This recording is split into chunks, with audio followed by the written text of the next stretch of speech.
غزل۔ اس غزل کا مطلع ہے مصیبت بھی راحت فضا ہو گئی ہے، تیری آرزو رہنما ہو گئی ہے۔ اس غزل کے شاعر کا نام ہے حسرت موہانی۔ شاعر کا اصل نام ہے سید فضل الحسن اور تخلص حسرت ہے۔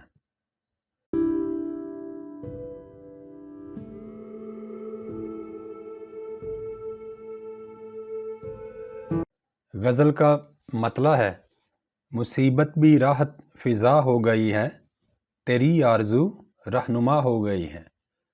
مشکل الفاظ کے معنی: مصیبت مشکل، راحت فضا آرام اور سکھ پہنچانے والی، رہنما راستہ دکھانے والی۔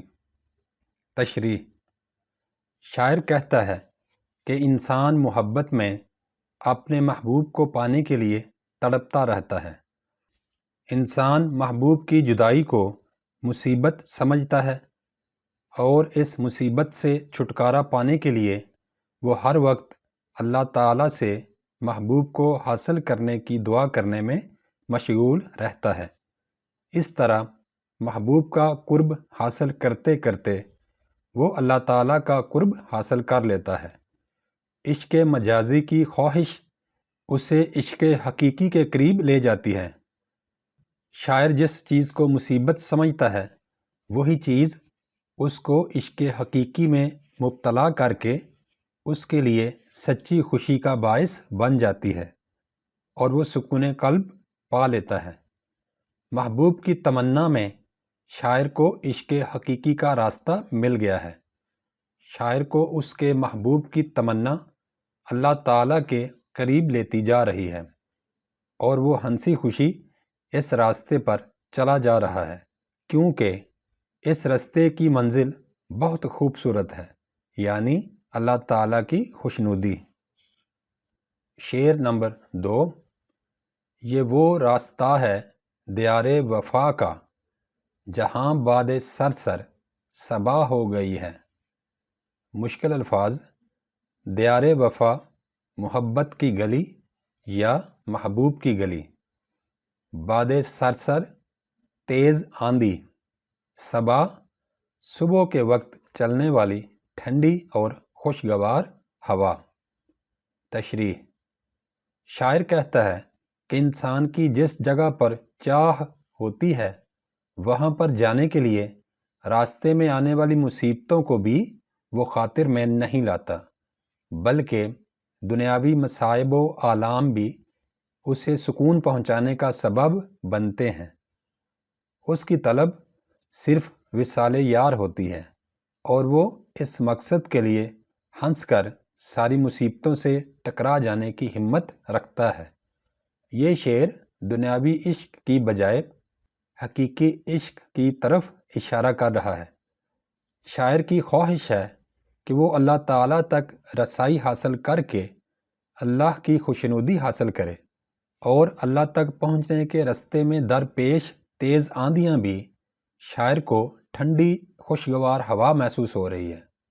اللہ تک پہنچنے کے راستے میں درپیش تیز آندھیاں بھی شاعر کو ٹھنڈی اور خوشگوار ہوا محسوس ہو رہی ہے۔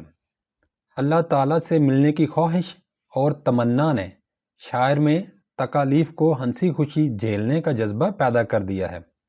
صراط المستقیم ہی وہ راستہ ہے جو عشق حقیقی تک پہنچانے کا سبب بنتا ہے۔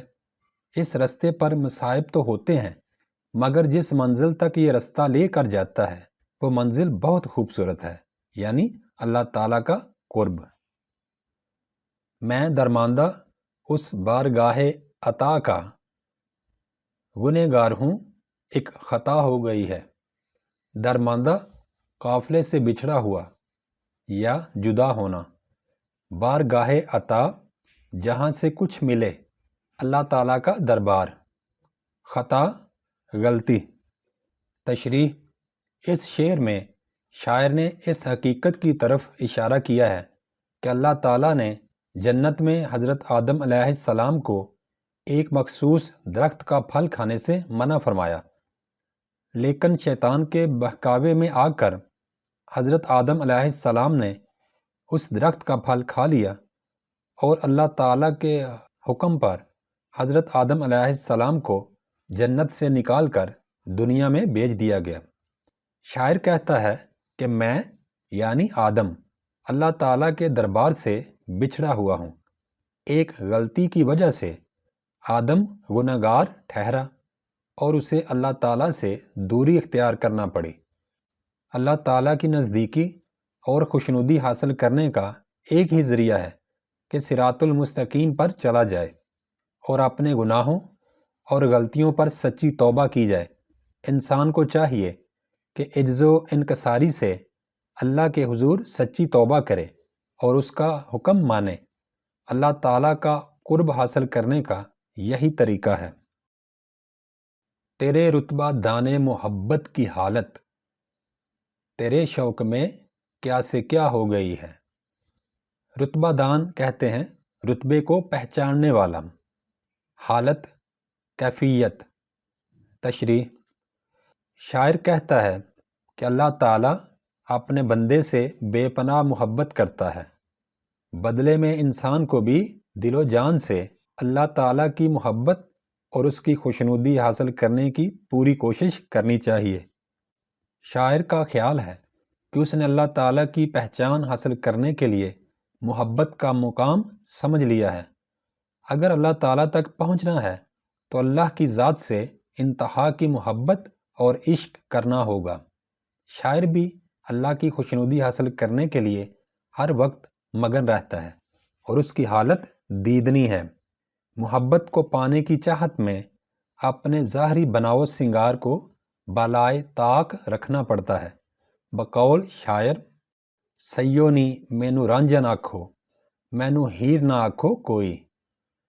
شاعر ہر وقت یہی خواہش کرتا ہے کہ اس کو اللہ کا قرب حاصل ہو اور اللہ اس سے راضی ہو۔ شاعر ہر وقت اللہ کے عشق میں غرق رہتا ہے۔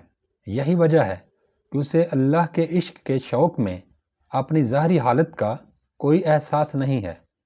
اللہ سے عشق میں ہمیشہ انتہا چاہنی چاہیے۔ بقول علامہ اقبال رحمۃ اللہ علیہ، تیرے عشق کی انتہا چاہتا ہوں، میری سادگی دیکھ کیا چاہتا ہوں۔ اس غزل کا مقطع ہے، پہنچ جائیں گے انتہا کو بھی حسرت، جب اس راہ کی ابتدا ہو گئی ہے۔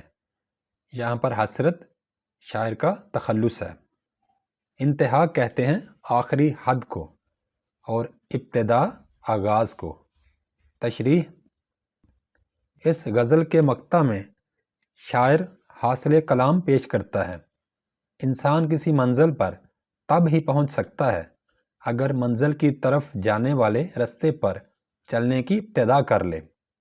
شاعر نے بھی اپنے سفر کی ابتدا کر لی ہے اور انتہا کو یعنی منزل پر پہنچنے کے لیے وہ انتہائی پر امید ہے۔ اس شعر میں شاعر نے گویا کوزے میں دریا بند کر دیا ہے۔ انسانی حیات کا سارا فلسفہ اس مقطع میں بھرا پڑا ہے۔ انسان پیدا ہوتے ہی اپنی موت کی جانب سفر شروع کر لیتا ہے۔